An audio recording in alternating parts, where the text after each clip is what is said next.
Hello, students of class ninth. Today we are going to study about the poem No Man Are Foreign, and we'll study this poem by its summary. Introduction to the poem. Let's study about the introduction. The title No Man Are Foreign means that no man belong to another country. इस title का मतलब ये है कि कोई भी इंसान लोग ऐसे नहीं है जो अलग अलग कंट्रीज़ से बिलोंग करते हैं. The poet wants to say that all man are same, all man are equal. Poets ये कहना चाहते हैं कि इस प्लेनेट पर जितने भी इंसान हैं, जितने भी लोग हैं, सब एक जैसे हैं और सारे इक्वल हैं. He wants to promote the concept of universal brotherhood. और वो यूनिवर्सल ब्रदरहुड मतलब पूरे समाज में भाईचारा बढ़े, इस कंसेप्ट को वो प्रमोट करना चाहते हैं, बढ़ावा देना चाहते हैं. In this poem the poet wants us to tell everyone in this world is same. इस पोएम में पोइट हमें कहते हैं कि पूरे वर्ल्ड में जितने भी लोग हैं सारे वो सब सेम हैं. All people, all man are same. They eat, live, die the same way. सभी लोग एक जैसा खाना खाते हैं, एक जैसे रहते हैं, एक जैसे मरते हैं, सेम वे में. Everyone gets the bounties of nature like sunshine, land, etc. in equal measure. और हर किसी को नेचर की वही सनशाइन, वही लैंड और वही नेचर मिल रहा है इक्वल मेजर में. We can also say that it is a peace and poem. तो हम ये भी कह सकते हैं कि इस पोएम में एक शांति है. No man are foreign summary. No man are foreign begins and ends with the same line. ये जो पोएम है ये सेम लाइन पर ही एंड होती है. No man are foreign. Remember, no men are strange, no country is foreign, as the poet wants to emphasize on the fact that all people living on this earth are same and that we have created distinctions by erecting borders, fences, different languages, etc. तो इस poem की first और last line क्या है? Remember, no man are strange, no countries are foreign.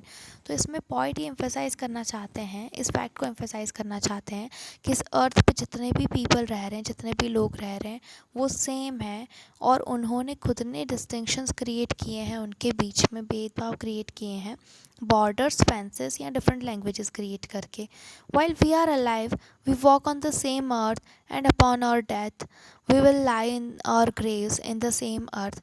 जब हम जिंदा होते हैं तो हम सेम अर्थ पे रहते हैं और जब हमारी डेथ हो जाती है तो हम उसी अर्थ में मिल जाते हैं. He draws another similarity that we all enjoy good food during peace and starve during war in winter time. फिर उन्होंने हमारे बीच में एक और सिमिलरिटी बताई है कि हम सभी को अच्छा खाना मिल जाता है शांति के टाइम पे, एंड स्टाव यानी कि जब वॉर कंडीशंस होती हैं, जब कंट्रीज़ में वॉर होते हैं तो वहाँ पे फूड शॉर्टेजेस भी होने लगते हैं, तो और वहाँ पे लोगों को प्रॉब्लम्स भी आने लगती है. तो उस टाइम पे सभी लोग एक जैसे स्टाव करते हैं. और विंटर टाइम में we all have similar hands which we use to do a lot of work. और उन्होंने सिमिलरिटीज़ बताई कि हम सभी के हैंड्स भी एक जैसे हैं जो कि बहुत सारा हार्ड वर्क करते हैं, लेबर करते हैं.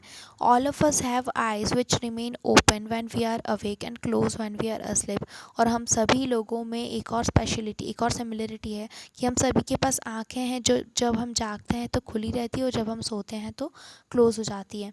He reminds the reader that whenever we hate someone, we cheat and hate ourselves.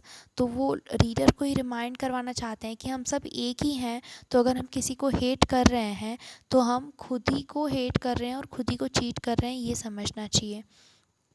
Also, when we pick up weapons against someone, we pollute the earth and make it impure.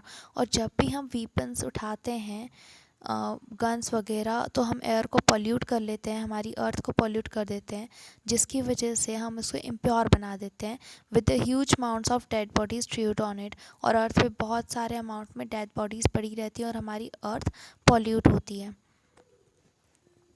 Literary devices इस poem के अगर हम देखें तो इस poem में कोई rhyme scheme नहीं है.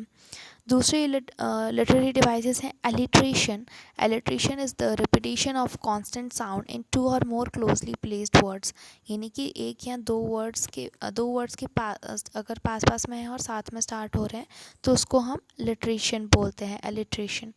स्टांजा 1 में जैसे बॉडी ब्रेथ्स, तो बी का साउंड रिपीट हो रहा है कॉन्सिक्वेंटली, तो स्टांजा 1 में body breaths is alliteration. Stanza 2 में war winters is repeated, W sound is repeated. Second है हमारा लिटरेरी डिवाइस मेटाफर. मेटाफर किसको बोलते हैं? जब हम दूसरी कंपेयर करते हैं बिना एज या लाइक को यूज़ किए. तो स्टैंजा 1 में हम देखेंगे तो uniform refers to the military of different countries. तो यहाँ पर यूनिफॉर्म का मतलब डिफरेंट कंट्रीज़ की आर्मी है, ठीक है। तो दिस इज एन मेटाफोर कि यूनिफॉर्म को कंपेयर किया है indirectly military of different countries से। स्टैंजा 2 में war time is compare to winter season. Repetition पूरी पोएम में यूज़ हुआ है। रिमेंबर वर्ड 5 बार यूज़ हुआ है। Remember no man are strange no countries foreign, तो स्टांजा में फर्स्ट एंड 5 में यूज़ हुआ है। एंजापमेंट किसको बोल सकते हैं हम, जिसमें बिना पंक्चुएशन के 2 लाइंस पोएम की जो होती हैं वो एक साथ आ जाती हैं। तो स्टांजा 1 में 2, 3 एंड 4 लाइंस हैं, तो ये सारी ही एंजापमेंट्स हैं। So students, do this rhyme literary devices in your copy and do this question answers and notes given in your copy and complete it, and the chapter is complete today.